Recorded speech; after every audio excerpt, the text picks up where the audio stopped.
지난주에 제가 설교하면서 하나님 없이 사는 자연인이 어떻게 하나님의 백성이 될 수 있고 또 어떻게 하나님의 복을 받을 수 있는가 하는 것을 말씀드린 적이 있습니다. 그런데 우리가 오늘 다시 이 말씀을 읽으면서 이 질문을 제가 다시 한번 던지는 것입니다. 하나님 없는 자연인, 본어교인 되지 않은 사람들이 어떻게 구원을 받고 하나님이 예비한 복을 받을 수 있는가 하는 것입니다.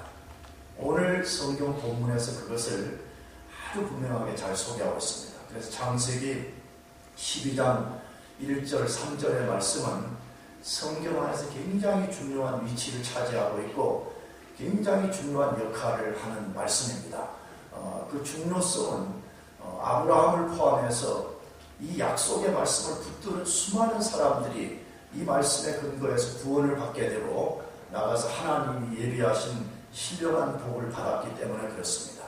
그렇다면 어떻게 자연인이 구원받고 하나님이 주시는 복을 받을 수 있다라고 말씀합니까? 떠나야 된다고 말합니다. 반드시 떠나야만이 그것을 손에 넣을 수 있다라고 말씀합니다. 그러면 무엇으로부터 떠나야 됩니까? 우리가 무엇으로부터 떠나야 되는가 하는 것입니다. 지난주에도 말씀드렸지만 아브라함은 문자 그대로 자기가 살던 장소 분간에서 떠나라는 것이었습니다. 하나님은 때로 필요하다는 우리를 향해서 우리가 살고 있는 이 공간, 이 장소에서 떠나라고 말씀합니다. 그런데 성도들이 이 설교하면 갈등하기 시작해요. 그럼 다 우리가 떠나야 되는가? 그래서 나한테 질문도 실제 한 분들이 있었어요. 진짜 떠나야 되는가? 그래, 교회 떠나야 되는가? 마침 또 떠날까 말까 고민하는 사람 중에서 이 설교 들으면 떠나라는 것 같다 이런 사람이 있어. 물론 그것도 뭐 틀리지는 않겠지요. 그러나 우리 삶에서 적용할 수 있는 것은 옛 죄로부터 떠나라는 것입니다. 우리가 하나님 없이 죄의 종로를 타고 살던 옛 죄로부터 떠나라는 것입니다. 나가서 옛 삶의 방식에서 떠나라는 것입니다. 하나님 없이 살았던 옛 삶의 방식으로부터 떠나라는 것입니다. 굉장히 많습니다. 우리는 죄뿐만 아니라 실제 우리가 영적으로 미성숙한 상태에 살고 있는 그런 패러다임을 갖고 있는데 그것조차도 옳다고 여기는 사람들이 있을 수 있어요. 나도 과거에 그런 적이 있었거든요. 신학교 다닐 때 좀 성경 공부하고 배우고 내가 예수 믿는 그게 전부라고 여기는 거예요. 그래서 이 정도면 다 된다고 생각한 거예요. 나 자신의 지적인 것을 확대시키고 내 영적 삶을 확대시켜야 될 필요성 그런 거 별로 못 느꼈습니다. 그런데 하나님이 우리에게 때때로 요구하십니다. 옛날 너가 살았던 삶의 패러다임을 바꾸라는 거. 너가 가지고 있는 그 좁은 신앙의 그릇들 이것들을부터 바꾸라는 거. 이 삶으로부터 떠나라. 우리에게 그렇게 말씀합니다. 여러분 조심해야 됩니다. 내가 자주 말씀드리는 건데 교회 다니는 그런 사람들이 많아요. 맨날 뭐 똑같은 소리 하느냐고. 내가 주일학교 때 많이 들었다 그러면서 그 상태에만 머물러 있는 사람들이 있어요. 그건 어리석은 것입니다. 그건 아직 성경을 제대로 이해하지 못하는 사람들이 하는 말인 것입니다. 여러분 2살 때는 2살 때 패러다임을 갖고 살면 되지만 20살이 된 사람이 2살 때 패러다임을 갖고 사는 것은 하나님이 원치 않습니다. 그런 사람 보고 하나님이 떠나라 그러는 것이에요. 떠날 때만이 진짜 하나님의 역사를 경험하게 된다는 것입니다. 그렇다면 왜 우리가 반드시 떠나야 되는가 하는 것입니다. 그 좋은 대답이 마가복음 2장 22절이라고 생각합니다. 물론 지난주에 왜 떠나야 되는지에 대해서 제가 3가지를 말씀드렸습니다. 그러나 오늘 다시 한번 이걸 반복하면서 거기에 대한 가장 좋은 대답이 마가복음 2장 22절입니다. 다 같이 읽어보겠습니다. 시작. 새 포도주를 낡은 가죽 부대에 넣는 자가 없나니 만일 그렇게 하면 새 포도주가 부대를 터뜨려 포도주와 부대를 버리게 되리라. 오직 새 포도주는 새 부대에 넣느니라. 자, 이 말씀은 우리가 너무 잘 아는 말씀입니다. 예수 안 믿는 사람들도 이 말 많이 씁니다. 새 술은 새 부대에 담아야 된다. 왜 예수님이 새 술은 새 부대에 넣어야 된다라고 말씀하고 있습니까? 그렇게 하지 않으면 새 포도주에 강력한 힘이 옛 부대를 터뜨려서 부대도 못 쓰게 되고 포도주도 못 쓰게 되기 때문이라 그렇게 말씀합니다. 그러면 이 비유의 핵심이 무엇입니까? 무엇을 예수님이 말씀하시기 위해서 이 세수를 세 부대에 담으라는 비유를 하신 것입니까?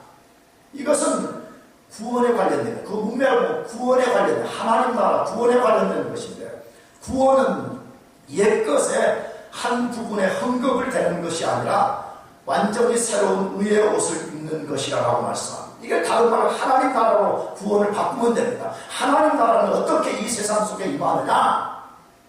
옛 가죽 부대에다가 그냥 떨어진 이상한 새 흠급 하나 더 붙여서 놓은 그런 것으로 하나님 나라가 임하는 나라로 말씀하지 않습니다. 옛 것으로부터 완전히 분리되어서 새로운 것으로 나갈 때만 가능하다는 것입니다. 이걸 지금 다루는 하나님의 백성이 되고 하나님의 복을 받는 방법도 옛것과 새것을 혼합하지 않는 데 있다라고 지금 소개하는 것입니다. 주목해야 됩니다. 진짜 우리가 하나님의 자녀가 되고 하나님의 복을 받고 싶다면 옛것과 새것을 뒤섞여서 살아가는 그런 사람들이 아니라 옛것으로부터 완전히 분리된 삶을 살 때만이 가능하다고 말씀합니다. 그래서 성경에 우리 그리스도인들을 지칭할 때 예수 믿어 구원받은 그리스도인들을 지칭하는 백성이 크게 두 가지가 있습니다. 하나는 성도요, 하나는 거룩한 백성이라 그렇게 부릅니다. 근데 성도라는 말과 거룩한이라는 이 두 단어는 같은 동의어인 것입니다. 성도와 거룩한이라는 단어가 무엇을 지칭하는 거죠? 그것은 분리를 나타내는 것입니다. 1차적으로 내가 도덕적으로 윤리적으로 얼마나 깨끗한가 그것을 지칭하는 단어가 아닙니다. 1차적으로 어떤 덩어리에서 원래 내가 이 세상이라는 이 덩어리 속에 붙어 있었던 사람인데 하나님이 나를 이 덩어리로부터 완전히 잘라내서 분리시켜내, 세퍼레이트 시켜낸 것을 성도라 거룩한 그렇게 쓰는 것입니다. 그래서 성경은 실제로 그리스도인이 누구냐라고 말할 때 그리스도인은 세상으로부터 완전히 분리된 사람, 옛 죄와 옛 삶의 방식으로부터 완전히 분리된 사람, 그 사람을 성도라고 이렇게 말하는 거죠. 그래서 하나님은 아브라함에게 제일 먼저 옛 삶의 장소와 옛 삶의 방식에서 떠나라고 말씀하신 것입니다. 지금도 동일합니다. 지금도 하나님은 어제나 오늘이나 영원토록 동일한 말씀을 통해서 너희가 진짜 하나님의 백성으로서 능력 있는 삶을 살고 싶냐? 너희가 진짜 하나님이 예비한 복을 받고 싶냐? 그렇다면 너희가 옛 삶으로부터 떠나라는 것입니다. 새로운 패러다임을 가지라고 요구하고 있습니다. 그렇다면 하나님으로부터 떠나라는 소명을 받고 그 소명에 순종하게 되면 어떤 복을 받게 되는가 하는 것입니다.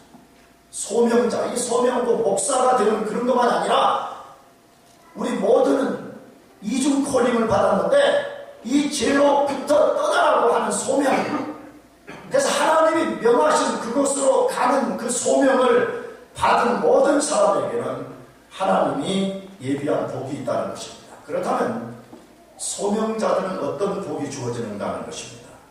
첫 번째로 하나님의 명령에 순종할 때 받을 수 있는 복입니다. 그 소명자가 받는 복의 특성은 하나님 명령에 순종할 때 받을 수 있는 복입니다. 창세기 12장 1절에 여호와께서 아브라함에게 이르시되 너는 너의 본토 친척 아비집을 떠나 내가 내게 지시할 땅으로 가라 라고 말씀했습니다.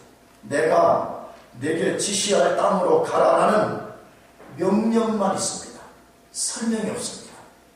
2절 3절에 가서야 설명이 아니라 그 이유만을 말씀합니다. 떠나고 지시할 땅으로 가면 하나님이 복을 주신다는 것입니다. 잘 보세요. 설명이 없습니다. 다시 말하면 너가 떠나라. 내가 지시한 땅으로 가라. 그럼 내가 복을 줄 것이다. 근데 어떻게 내가 복을 줄 것이라고 하는 설명이 하나도 없습니다. 1절부터 3절까지를 길게 읽어보면 복에 대해서 길게 약속만 해주셨습니다. 왜 설명이 없고 명령과 약속만 있는가 하는 것입니다. 우리 생각 같으면 설명을 좀 해주시면 좋잖아요. 우리 생각에 그 복을 어떻게 성취할 것이라고 미리 설명해 주시면 훨씬 더 잘 떠날 것 같지 않아요? 많은 사람들이 그게 항상 고민이잖아요. 하나님 뭔가를 미리 좀 보여주시고 우리 보고 순종하라 그러면 내가 잘할 것 같습니다. 왜 안 보여주시죠? 왜 안 들려주시죠? 늘 그게 우리의 고민이잖아요. 근데 성경을 잘 보세요. 여기 하나님이 명령하시고 약속만 주었지 그걸 어떻게 성취한다고 설명이 전혀 없습니다. 왜 그런 것일까요? 왜 하나님은 명령과 약속만 주시고 그것을 어떻게 성취한다는 설명이 없는 것이에요? 철저한 순종을 요구하시는 것입니다. 너는 내 말에 순종만 하라는 것이에요. 너에게 요구되는 것은 설명이 아니라 너는 순종이라는 거예요. 순종. 여러분 생각해요. 만일 설명했다면 아브라함이 어떻게 했을 것 같아요? 저는 아브라함을 상상해봤습니다. 만일 하나님이 뭐 이렇게 해서 너가 뭐 모든 민족의 아비가 된다 어쩌고 하면 온갖 질문과 변명을 했을지 모릅니다. 지난주에도 말씀드렸지만 아브라함은 이때까지 아이가 없었습니다. 자기 부인이 불임의 상태였습니다. 지금이야 무슨 뭐 불임 시술도 받고 불임 치료도 한다고 그러지만 고대의 불임은 사람이 고칠 수 있는 것이 아니었습니다. 불임의 상태는 아무것도 할 수 없습니다. 그러면 아브라함이 뭐라고 할 수 있겠어요?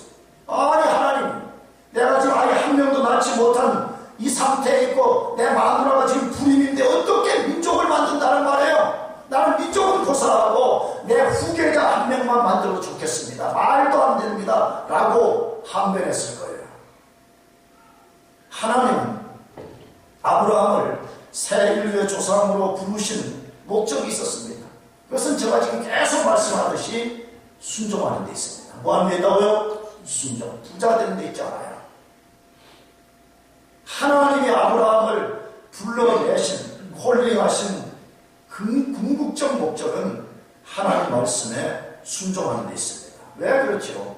아브라함 이전 세대인 창세기 11장까지를 보면 그 시대 사람들은 계속 하나님께 불순종했습니다. 하나님을 대적했습니다. 그러므로 하나님이 새 인류의 새로운 백성을 만드는데 꼭 필요한 사람은 불순종하는 백성이 아니라 순종하는 백성을 원했던 것입니다. 그래서 하나님께서 아브라함을 부르실 때 긴 설명이 아니라 하나님 명령과 약속 딱 주고 너는 여기에 순종하라. 너가 만일에 이 명령에 순종한다면 내가 약속한 것을 다 이루어 주시겠다. 그렇게 하시는 것이에요. 하나님은 지금도 과거에도 순종을 요구하십니다. 만일 아브라함이 하나님께 하나님 저에게 명령하고 약속하신 말씀을 어떻게 성취하실 것인지를 설명해 주십시오. 내가 설명해 주시기 전에는 출발하지 않겠습니다. 라고 했다면 아브라함은 믿음의 조상이 될 수도 없었고 하나님이 약속하는 복을 받지도 못했을 것입니다. 하나님이 예나 지금이나 우리에게 어떤 것을 명령하실 때는 복잡한 설명이 없습니다. 성경을 잘 읽어보세요. 하나님이 자기 종들에게 어떤 것을 명령할 때에 뭐 이상한 설명이 길지 않습니다. 아주 심플합니다. 아주 단순하게 가라는 거예요. 믿으라는 거예요. 순종하라는 게 아주 단순한 명령만 주어졌습니다. 잘 보세요 여러분. 이스라엘 백성들이 출애굽해서 홍해를 건너가지고 광야로 들어갔습니다. 그때 하나님이 이스라엘 백성들이 광야로 들어갈 것이라고 했어요. 그때 하나님이 뭐 설명 잔뜩 하지 않았습니다. 너희들 들어가라. 그러면 내가 하늘을 열고 뭐 하늘에서 만나와 메추라기를 어떤 식으로 내리고 그 만나는 뭐 어떻게 만들고 메추라기는 어디서 바람을 불어가지고 보낼 것이다. 그런 말씀 하나도 없습니다. 아주 심플합니다. 내가 할 것이니까 가라는 거예요. 내가 할 것이니까 너희는 순종하고 들어가라 라고 말씀하셨습니다. 인간은 하나님이 하시는 일을 미리 설명해줘도 다 이해도 못합니다. 자꾸 인간들이 직접 호기심과 욕구가 많아가지고 자꾸 하나님의 자리에 올라가려고 그러는데 제가 보기에는 우리 인간은요 하나님의 뜻을 다 이해할 수가 없어요. 나는 지난주에 우리 집사람이 뭐 마가복음을 공부한다고 혼자 식탁에 앉아가지고 막 공부를 하는데 막 어렵다고 그러더라고. 막 혼자 너무 어렵다고 그래. 그래서 나도 뭐 이해되더라고. 나도 어려워. 나도 성경. 나도 이 설교를 해도 성경 어려워. 근데 우리 집사람이 뭐가 어렵냐고 내가 물어봤어. 그랬더니 예수님이 인성과 신성을 갖고 오신 것이 너무 어렵대. 그냥 말도 안 했어. 왜냐 그러면 그건 나도 어려워. 여러분이 우리가 믿는 구주이신 예수님이 인성과 신성을 갖고 오셨는데 혼합이 없이 인성과 신성의 분리 가운데 있다는 걸, 이걸 어떻게 우리가 이걸 다 설명해내겠어요? 그게 신비입니다. 다 이해할 수 없는 것이 너무너무 많아요. 내가 대학교 예전 금요 설교 때도 이야기했어. 하나님 우리를 구원하시는 거 믿으면 되는 거예요. 아멘? 그 이해가 뭐예요? 왜 그게 너무 우스꽝스러워요? 우스꽝스 하나도 없어. 여러분이 내가 비행기 타고 한국 가는 예를 들었잖아요. 여러분이 이제 방학하고 한국 가실 분도 있겠지만, 한국 갈 때 여러분 무슨 덜레스 공항이나 JFK 가서 탈 때 여러분이 비행기에 모든 이론을 다 알고 비행기가 어떻게 작동하는지 모든 기계를 다 알기 때문에 탑니까? 그런 사람 한 사람도 없었대. 한 사람도 없어. 그냥 티켓팅하고 가면 라면 나오고 밥 나오고 자면 한국이다 그거 믿고 타는 거지. 아멘. 틀렸어요? 무슨 막 양력의 역할이 어쩌고 대기 기류가 어쩌고 이런 거 다 알고 비행기 타고 다니는 사람 있어요? 아무도 없습니다. 그냥 타는 겁니다. 티켓팅하고 이거 타면 한국 갈 것이야. 가다가 무슨 중간에서 박살나고 떨어지고 막 그럴 거라 생각한 사람 없잖아요. 아니 인간이 만든 비행기도 우리가 신뢰하고 타잖아요. 하나님 말씀하시면 순종하라는 거예요. 딴 거 없어요. 아주 심플해요. 성경 잘 읽었어요. 성경에 무슨 기드온이 300용사 끌고 전쟁 나갈 때 하나님 다 설명했습니까? 너는 300명만 데리고 나가. 그리고 내가 가고 막 횃불을 깨뜨리게 되고 그 다음에 어쩌고 저쩌고 적들이 간담이 선을 해가지고 오줌 싸고 막 도망갈 거다. 그런 말 있어요? 없어요? 없습니다. 하나님 꼭 가라는 거예요. 그리고 너는 그 말에 순종하라는 것이에요. 이해는 하나님이 하시는 일의 이해는 하나님이 일을 진행하신 후에 우리가 알 수 있습니다. 아브라함도 그러지 않았어요? 갈 바를 알지 못하고 왔어요. 가라는데 어디로 갈지도 몰랐어요. 하나님이 한 발자국 한 발자국 인도하신 후에 자기를 어디로 인도하신지 이해하게 되었잖아요. 기억해야 됩니다. 하나님의 백성의 삶의 방식은 설명으로 사는 거 아닙니다. 하나님의 백성의 삶의 방식은 설명으로 사는 것이 아니라 하나님의 약속을 믿고 순종하며 사는 것입니다. 그렇게 살기를 바랍니다. 심플하게 믿고 살아요. 심플하게 믿고 살아요. 두 번째로 소명자에게 주시는 하나님의 복의 특성이 무엇입니까?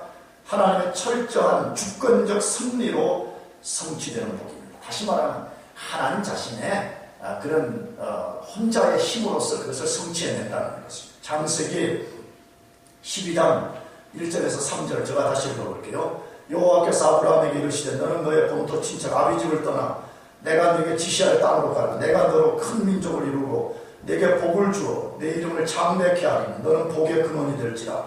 너를 축복하는 자에게는 내가 복을 내리고 너를 저주하는 자에게는 내가 저주하리니 땅의 모든 족속이 너를 인하여 복을 얻을 것이니라 하신지라. 저는 이 말씀을 읽으면서 아브라함이 하나님으로부터 이 약속을 받았을 때에 충격을 받았을 것이라고 생각합니다. 여러분 같으면 어떻겠어요? 여러분이 어느 날 가만히 우상 숭배하고 있는데 영광의 하나님 여러분이 나타나셔가지고 이 시골에 농사 짓고 있는데 말이에요. 하나님이 창세기 1장 12장 1절에서 3절의 말씀을 주셨다면 여러분 충격 받겠어요? 안 받겠어요? 만약 이게 받고도 충격을 안 받은 그 정상적 인간이 아니에요. 그건 아주 비정상적 인간이에요.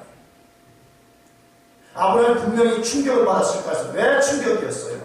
그 약속된 각각의 복이 너무너무 놀라운 것들입니다.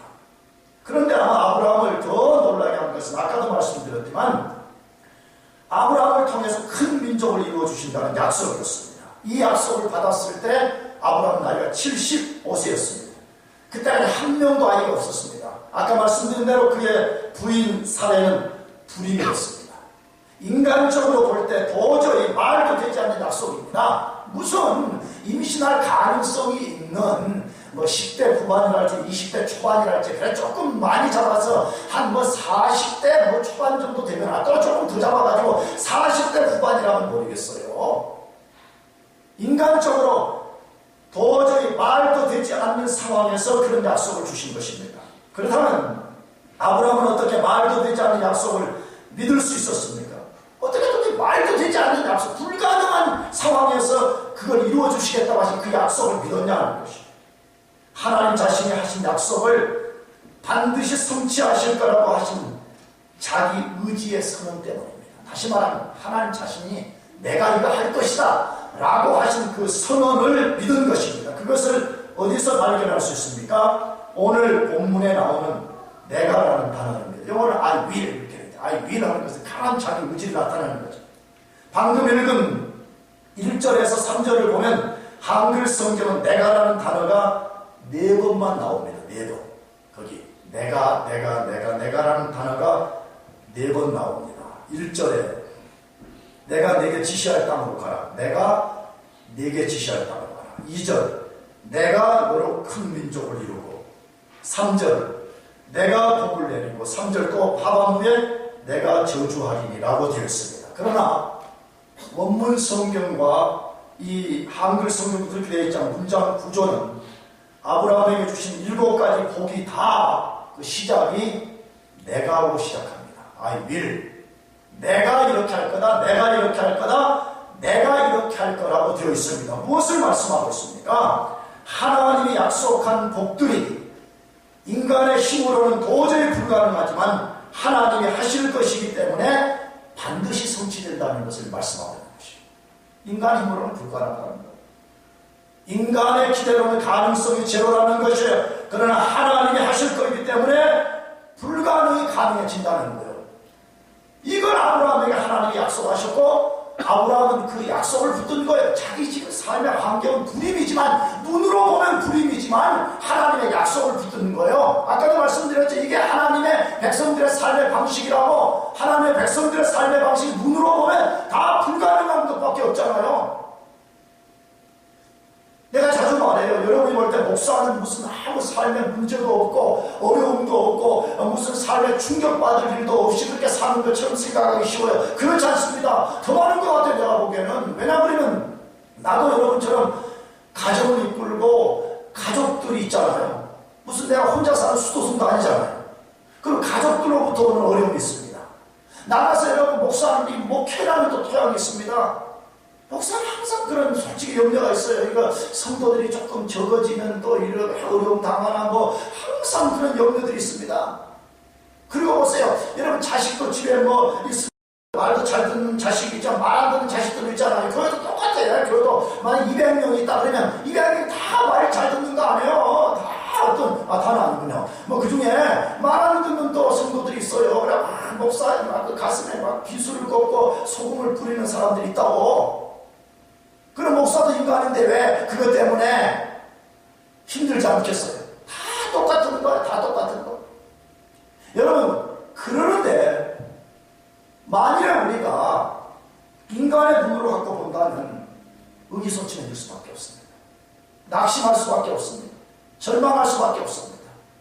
그렇기 때문에 이 불가능해 보이는 상황을 바라보지 말고 전능하신 하나님을 봐야 됩니다. 아멘. 그렇게 하시겠다고 약속하신 하나님을 바라봐야 됩니다. 하나님은 신실하십니다. 근데 여러분 보세요. 하나님이 신실하시기는 한데 전능한 능력이 없다. 그런 거 골치 아픈 하나님입니다. 반대로 하나님이 전능하시긴 한데 신실하지 않다. 그럼 그것도 골치 아픈 것입니다. 근데 하나님은 신실하실 뿐만 아니라 전능하신 분입니다.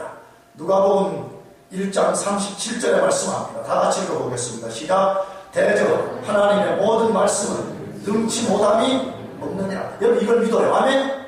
이걸 믿어요. 진짜 아브라함이 하나님의 말씀을 믿고 나갔듯이 한번 그렇게 시도해봐요. 정말 하나님의 말씀이 그대로 되는지 안 되는지 이걸 믿고 해보라는 것이에요. 나는 나 자신을 포함한 말인데 나 그리스도인데 때로는 나는 좀 이해 안 되는 그거예요. 아니 무슨 유한하고 진짜 자기의 솔루션이 될 수 없는 조금 뭐 세상에 우리보다 조금 힘있는 사람이 우리에게 뭘 약속하고 개런티 해주면 그걸 믿고 막 그것 때문에 막 안정감을 가지면서 왜 전능하신 하나님, 신실하신 하나님이 약속하시는 걸 못 믿냐 이거예요. 여기 말씀했잖아요. 대저 하나님의 모든 말씀은 뭐가 없어요? 능치 못하신 것 없어요. 이걸 그대로 믿어요. 아멘. 심플하게 믿어요. 복잡하게 뭐 이게 어떻게 뭐 역학적이고 어쩌고 그런 게 아니냐. 하나님의 말씀을 능치 못하심이 없다는 것을 그대로 믿는 것이에요. 마태복음 19장 26절 다 같이 읽어보겠습니다. 시작. 예수께서 저희를 보시며 가라사대 사람으로는 할 수 없으되 하나님으로서는 다 할 수 있느니라. 여러분, 사람으로 할 수 없는 일이 너무너무 많아요. 뭐 여러분도 그렇지만 저도 그래. 나도 목회하고 나 여기 때 8년 목회하는데 난 지금 돌아보면 그래. 내 힘으로 된 거 아무것도 없어. 진짜 뭐 내 힘으로 내가 했다고 나는 자랑도 안 하지만 내가 돌아봐도 그래. 내 힘으로 한 게 없어요. 여러분, 8년 동안에 얼마나 많은 사람들이 왔다 간지 알아요? 여러분이 이 교회 처음일 거라 생각하면 큰 오산이에요. 내가 왜 수천 명 왔다 갔어요. 수천 명. 진짜 수천 명 왔다 갔어요. 수천 명들이 얼마나 다 잘났다 그래요. 대학 친구들은 고등학교에서 올라가고 그 부모 저항하던 그거 가져와가지고 이거 활동하려고. 대학원생들 오해하지 말고 들어요. 그 진력이 남아있는 사람 그 사람 없는 줄 알지만 대학원생들도 자기 머리 좋다고 이거 갖고 비판하고 이거 갖고 이러는 사람들이 모인 것입니다. 근데 무슨 나는 토플 점수가 여러분보다 좋은 것도 아니고 내가 무슨 PhD 박사학위가 있는 것도 아니고 도저히 난 내 지혜와 내 힘으로 여기까지 8년 동안 올 수가 없었어요. 사람으로는 할 수 없어요. 사람으로는 할 수 없으되 하나님으로서는 다 하실 수 있느니라. 이 말씀대로 된 거예요. 이 말씀대로. 여러분, 우리 살다가 보면 우리 힘으로 할 수 없어 보이는 일들이 너무너무 많이 있죠. 하나님은 할 수 있어요. 아멘? 하나님 할 수 있어요. 그걸 믿어요. 하나님 할 수 있어요. 에스겔서 17장 24절 하반절과 36장 36절 하반절에 두 번에 걸친 말씀이 있어요. 나 여호와가 말하였으니 이루리라. 두 번이나 말씀.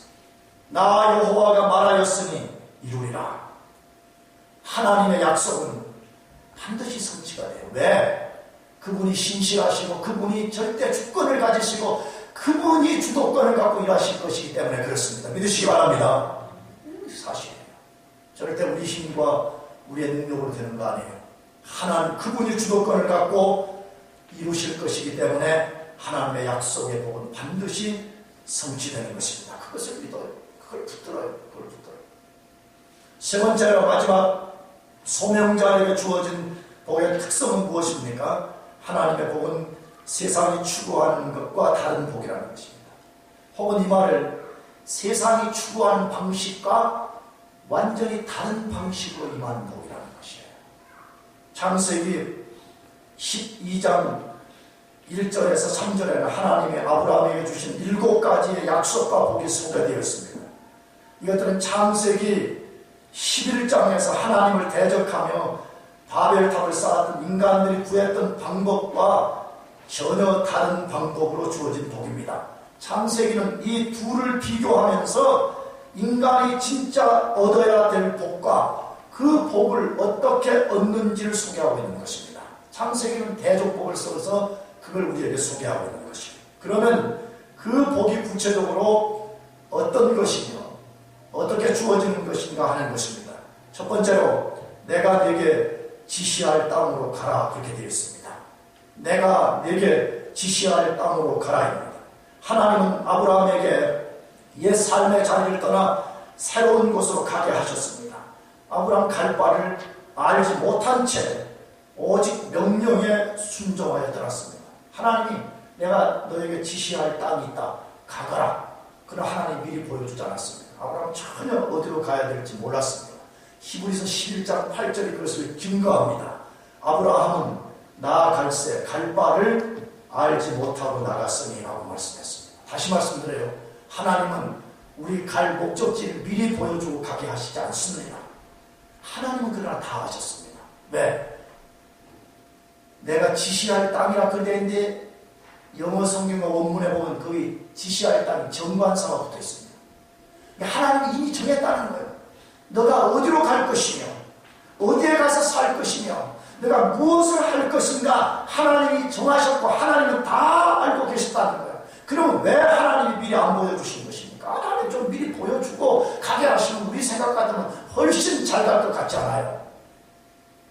왜 하나님이 미리 안 보여주시고 하나님 알고 계심에도 불구하고 가라고만 말씀하시는 것이에요. 순종하고 한 발자국씩 하나님을 믿고 나가라는 것 때문에 그렇습니다. 이것이 바벨탑을 쌓고 살았던 사람들과 다른 삶의 방식입니다. 바벨탑을 쌓았던 사람들은 뭐예요? 하나님 명령에 불순종해서 하나님은 가라, 떠나는 인생으로 살아, 필그림으로 살아, 나그네로 살라고 하나님 말씀하신 거예요. 왜? 나그네로 살면서 나그네 삶이 얼마나 불안해요. 그런데 너가 진짜 안전의 근원이 되신 하나님을 의지하고 하나님 말씀에 순종하는 삶을 살아보라는 거예요. 근데 바벨탑을 쌓았던 사람은 아니라는 거예요. 우리는 이 탑을 쌓고 이 탑 꼭대기가 보이는 곳에서 살자. 우리가 도성을 쌓아놓고 그 도성을 안전의 근원으로 삼고 살자. 그렇게 하는 것이죠. 하나님이 바벨탑을 쌓았던 사람들과 삶의 방식을 달리하라는 것이에요. 여러분 진짜 복이 뭐예요? 꼭 가나안 땅에 가는 것만이 복이 아닙니다. 삶의 방식을 바꾸는 데 있습니다. 그것이 뭐예요? 내가 지시한 땅으로 가라. 그러기 위해서는 너는 매일매일 매 순간 매 순간 나를 의지하고 내 말에 순종하고 내가 너를 인도할 것이라는 것을 확신하고 나그네 삶을 살라는 거예요. 여러분 이게 복인 것입니다. 아멘? 잘 생각해보세요. 대부분의 사람들은 바벨탑 같은 도성을 쌓아놓고 그 안에 사는 것이 안전이라고 말해요. 그러나 성경 그렇게 말하잖아요. 하나님이 안전해요. 믿으시기 바랍니다. 아멘해요. 참 아멘 듣기 어렵네요. 상대로서 하나님이 직장 확 불어버리면 나라가 버립니다. 여러분이 이것은 내가 죽을 때까지 이것은 나의 안전의 근원이 될 것이라고 여기는 하나님이 불어버리면 나라가 버리는 것이에요. 그걸 바꾸라는 것이에요. 내가 지시한 땅으로 너가 나아가면서 나를 의지하는 삶을 살아라. 하나님 의지하고 사는 게 축복이에요. 믿으시기 바랍니다. 두 번째로 하나님이 약속한 복이 무엇이에요? 내가 너로 큰 민족을 이루겠다라는 약속입니다. 이것은 아브라함에게만 약속된 복이 틀림없습니다. 그러나 이 속에는 우리에게 해당되는 원리가 들어있습니다. 프린시플이 들어있습니다. 하나님은 불가능한 상황을 가능한 상황으로 만들어주시는 것입니다. 아까도 말씀드렸습니다. 이 약속을 받을 때까지 아브라함은 나이가 없었고 사라는 불임이었습니다. 그러나 하나님은 자신의 선언 대로 역사 속에서 이스라엘 민족을 이루셨습니다. 참고서 이스라엘 역사가 지금 그걸 증거하고 있잖아요. 불임의 상태에 있는 인간들에게 내가 너를 통해서 민족을 만들겠다고 약속하신 하나님의 약속이 그대로 성취되었습니다. 하나님은 죽은 자를 살리시고 없는 것을 있게 하시는 분임을 믿어야 됩니다. 하나님 우리에게 만일에 내가 너를 통해서 큰 일을 이루겠다 약속하시면 지금 내 상태가 아무리 어려워도 그대로 이루어집니다. 여러분 그것을 믿으시기 바랍니다. 그렇게 하나님의 백성들은 믿음과 동시에 인내가 필요해요. 왜? 아브라함이 이 약속을 하나님 거 받고 진짜 민족이 이루어진 것은 우리가 알지만 수백 년이 흐른 후에 다 이루어졌습니다. 물론 우리에게는 수백 년 요구하지 않아요. 먼저 죽어버릴 거고 기다리지도 못해. 믿음이 없으니까. 그러나 원리가 들어있어요. 하나님 우리에게 어떤 약속을 주셨다. 내가 어떤 약속을 붙들었다. 당장 이루어지지 않을 수 있어요. 그러나 하나님의 때에 반드시 이루어진다는 것을 믿고 그때까지 기다려야 돼요. 아멘?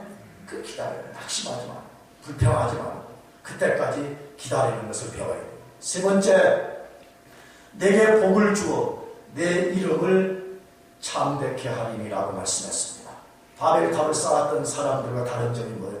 그들은 자기들이 바벨탑을 쌓고 우리가 우리의 이름을 내자 그렇게 했습니다. 그러나 이 성경에 보게 되면 하나님은 인간들의 방법과 다르다는 것이죠. 내가 너의 이름을 창대케 해주고 다시 말하면 내가 내 이름을 빛나게 해주실 것이라고 약속하셨습니다. 실제로 하나님은 아브라함을 그렇게 해주셨습니다. 아브람 그의 이름 아브라함이라고 바꿨습니다. 열국의 암이라고 바꿨습니다.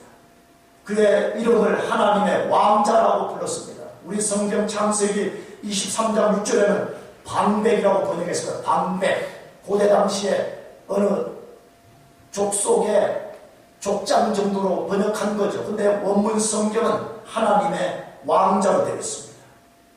시편 105편 6절에 아브라함의 이름을 하나님의 종이라고 불렀습니다.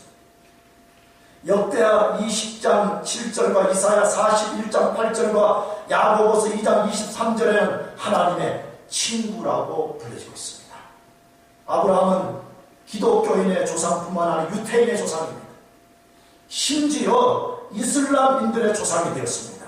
잘 보세요. 세상의 군왕들과 세상의 권세자들과 세상에 돈 많다는 사람들의 이름은 잊어졌지만 아브라함의 이름은 영원히 지속되고 있습니다. 이 복음이 선포되는 동안에 나아가서 천국에서까지 그의 이름이 영원히 빛나게 될 것입니다. 여러분 기억해야 됩니다. 우리의 이름을 누가 높여주는 가 우리의 이름이 어디서부터 높임받는 것이 나타나게 됩니다. 시편 75편 6절 7절을 말씀합니다. 다같이 읽어보겠습니다. 시작. 대저 높이는 일이 동에서나 서에서 말미암지 아니하며 남에서도 말미암지 아니하고 오직 재판장이신 하나님 이를 낮추시고 저를 높이시리라.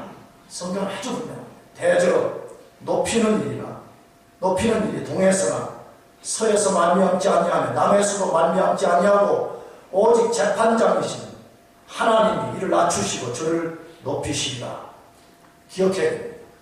우리의 이름을 누가 높이냐, 우리의 이름을 누가 어떤 방법으로 높이시는가를 잘 기억해야 됩니다.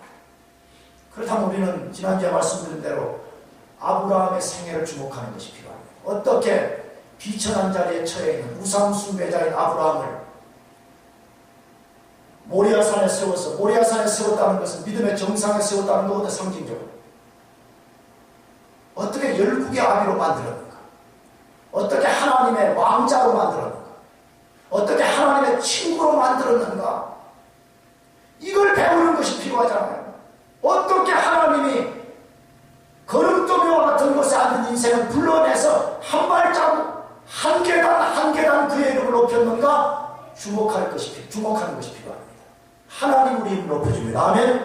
하나님 높여줍니다. 여러분 그걸 기억해야 됩니다. 부탁이에요. 이왕 예수 믿고 신앙생활 하는 거 하나님께 아브라함처럼 전적으로 헌신해서 신앙생활해요. 많이 헌신하면 무슨 손해볼 것처럼 벌벌 떨고 그러지 말아요. 하나님이 콜링하면 거기 전적으로 커미트먼트하고 하나님이 이렇게 하라고 예 알겠습니다. 그대로 순종하는 거예요. 그러면 하나님이 그때마다 한 단계씩 올렸잖아요. 아브라함 한 단계씩 올렸잖아요. 그래서 나중에 끝내는 모리아산이라는 정상에 세워서 최종적인 믿음의 시험을 거친 후에 내가 이제야 나를 사랑하는 것을 안다라고 선언했잖아요. 여러분 하나님 우리 인생을 높입니다. 아멘. 그걸 믿어요. 네 번째 주어진 복이 무엇입니까? 너는 복의 근원이 될지라입니다. 원래 뜻은 복이 될지라 이 말입니다. 그런데 이것을 우리가 약간 의역한 거죠. 한글 성경은. 영어도 be you blessing 그렇게 되어 있습니다. 이게 말하면 너 자체가 복이라는 거예요. 너 안에 복이 있다. 그렇게 말씀하는 것입니다. 여러분 이것은 아브라함뿐만이 아닙니다. 하나님의 부름받고 예수 믿어 구원받은 모든 사람은 be you blessing. 사실 복 그 자체입니다. 왜? 예수 그리스도의 성령이 그 사람 속에 와 계시기 때문에 비록 그 사람의 육체와 그 사람 존재 자체는 볼품이 없는 사람이지만 그 속에 고귀한 하나님의 영이 들어와 있기 때문에 그 사람이 복이 되는 거예요. 믿으시기 바랍니다. 이게 예수 믿는 사람들의 아이덴티티인 것입니다. 다섯 번째로 너를 축복하는 자에게는 내가 복을 내리고 너를 저주하는 자에게는 내가 저주하리니 라고 말씀합니다. 이 말씀은 두 개의 복이 포함되어 있습니다. 원래 여기서 하나씩 분리해서 우리가 생각해 봐야 되는데 시간 때문에 두 개를 합쳐서 씁니다. 어떤 복입니까?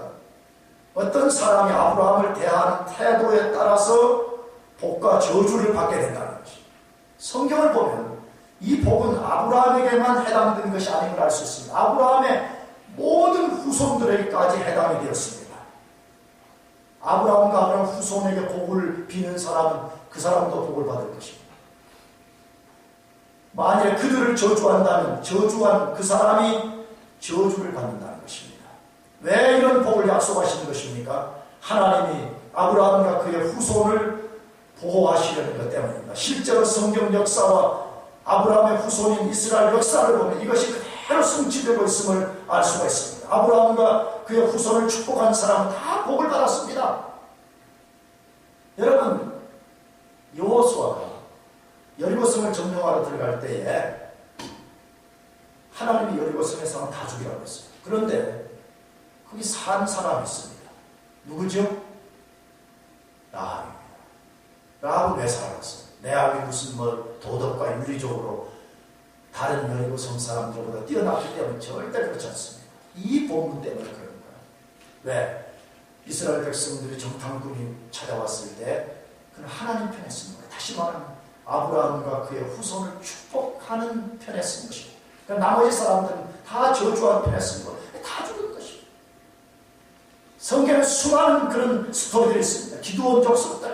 기드온 족속들은 자기들을 속여서 이스라엘 나라에 속해, 다시 말하면 아브라함과 그의 후손을 축복하게 될 때에 기드온 족속은 분명히 이방인들이었음에도 불구하고 이스라엘 민족이 되었습니다. 그러나 나머지 백성들은 다 멸망당했다고 성경에 말씀하고 있습니다. 저는 지금도 이 말씀이 그대로 이루어지는 것을 믿는 사람입니다. 왜 그렇습니까? 하나님의 말씀은 영원한 약속이기 때문에 그렇습니다. 그러므로 우리 그리스도인들이 좀 프라우드하게 여기고 내가 어떤 아이덴티티를 갖고 있는가를 잘 알고 사는 게 필요합니다. 예수 믿는 것이 그냥 뭐 교회 다니면 마음이나 좀 편하고 뭐 노래나 좀 부르고 뭐 그다음에 뭐 내가 원하는 물질적인 복이나 좀 손에 넣는 그런 정도로 인식하니까 기독교가 열등한 종교가 되는 것이에요. 오늘 여기 뭐라고 말했어요? 너를 축복하는 자를 내가 축복할 것이고 너를 저주하는 자를 내가 저주할 것이라고 그러잖아요. 우리 자신이 때로는 어떤 사람의 생사 여탈권을 쥐고 있다고 그렇게 말하잖아요. 우리가 이런 놀라운 축복을 받은 인생들이라고 성경이 약속하고 있습니다. 마지막 6번째, 땅의 모든 족속이 너를 인하여 복을 얻을 것이니 라고 말씀합니다. 땅의 모든 족속이 너를 인하여 복을 받을 것이라. 여러분, 이 말은 무슨 말이에요? 실제 아브라함이 무슨 뭐 영원히 살아있는 존재가 아닌데 어떻게 가능해요? 여러분, 이 속에 창세기 3장 15절에 말씀한 여자의 후손이 오는 것에 대한 약속인 거죠. 아브라함의 복이 어떻게 모든 사람에게 흘러가느냐. 예수 그리스도가 장차 아브라함의 후손으로 와서 예수 그리스도를 믿는 모든 사람들이 이 복을 받게 된다, 그 말이잖아요. 그런데 저는 이것이 원리가 우리 속에 있다고 믿는 것이에요. 우리가 아브라함과 똑같은 사람은 아니지만 하나님은 지금도 예수 믿는 우리가 이 세상의 복의 통로가 되게 하시는 것입니다. 그래서 여러분 기억해요. 여러분을 어느 예수 안 믿는 가정으로 여러분을 보내셨다. 예수님 모르는 사람들이 있는 직장 속에 여러분을 보냈다. 하나님이 여러분을 그곳에 뒀다 할 때는 여러분을 통해서 하나님 모르는 그들이 복을 받게 하라는 거예요. 이걸 믿어요. 그런데 우리가 복의 통로 노릇 못하고 살면 되겠어요? 여러분 때문에 여러분의 가정이 복을 받고 여러분 때문에 여러분의 직장이 복을 받아야지. 성경에 그렇게 돼 있잖아. 내가 어제 누군가에 말했지만 잘 봐요. 인류가 바벨탑 쌓고 다 망하게 될 때에 하나님 아브라함 한 사람을 불러내게 될 때 아브라함을 통해서 그 복이 세상에 흘러가게 되어서 이 세상이 복을 받게 되었잖아요. 요셉이 애굽에 팔려 내려갔는데 애굽이라는 나라가 흉년 들어가서 다 죽게 됐습니다. 그때에 하나님이 애굽을 다시 살렸습니다. 무엇 때문에? 요셉 한 사람 때문에 살렸죠. 다니엘에 가서 살던 바벨론이라는 나라 자체를 우상을 숭배하다가 하나님이 뜨인 돌을 가지고 이 우상의 나라인 바벨론을 무너뜨릴 것이라고 할 때 바벨론이 일시적으로 사는 길이 열었어요. 어떻게 그게 가능했죠? 다니엘 때문이었습니다. 하나님이 우리를 부르시고 우리를 부르실 때는 그냥 단순히 부를 게 아닙니다. 너를 통해서 하나님을 알지 못하는 사람들이 복을 받게 할 것이다. 너를 통해서 너가 속한 직장이 복을 받게 할 것이다. 너를 통해서 너가 속한 공동체가 복을 받게 할 것이다. 이게 하나님의 약속이에요. 믿으시기 바랍니다. 그러므로 여러분들이 나는 예수 그리스도를 모신 복의 존재일 뿐만 아니라 복의 통로라는 것을 늘 의식하고 살아야 돼요. 그래서 여러분 축복해요. 내가 언제나 몇 년 전에도 말씀드렸어요. 여러분 랩 같은 거 다닐 때도 그냥 다니지 말라고. 아무 생각 없이 그냥 하기 싫은데 그냥 또 가서 도장 찍고 와야지. 딱 랩에 들어가기 전에 짧은 전보기도 하나님 이 랩을 축복하오니 하나님께서 교수와 여기 있는 랩과 그 다음에 랩에 있는 사람들과 내가 하는 이 모든 연구를 축복해 주십시오. 할렐루야. 이거 아멘 안 하는 사람 할 수 없어. 안 믿어. 근데 이걸 안 믿는 것 같아 내가 보기에는. 저는 안 그럽니다. 저는 뭐 100% 그렇게 안 하지만 저는 주로 그렇게 합니다. 중요한 사람 만난다. 아침 새벽 기도 딱 와가지고 먼저 하나님 내가 오늘 누구누구를 만납니다. 만약에 예수를 만난다 그러면 예수를 만나게 되는데 하나님 만남을 축복해 주십시오. 만나기 전에 잠깐이라도 기도합니다. 하나님 이 만남을 축복해달라고. 왜? 우리가 복의 근원이고 하나님은 우리를 통해서 모든 사람이 복을 받게 하시겠다고 약속했잖아요. 우리는 그런 축복을 가지고 있는 사람이고 우리는 그런 특권을 갖고 있는 사람들입니다. 그러므로 좀 어깨를 펴고 절망적 상황에서 기죽지 말고 그 상황을 이기고 우리를 통해서 그 상황을 바꾸시게 하실 하나님을 기대하시길 바랍니다. 기도하겠습니다.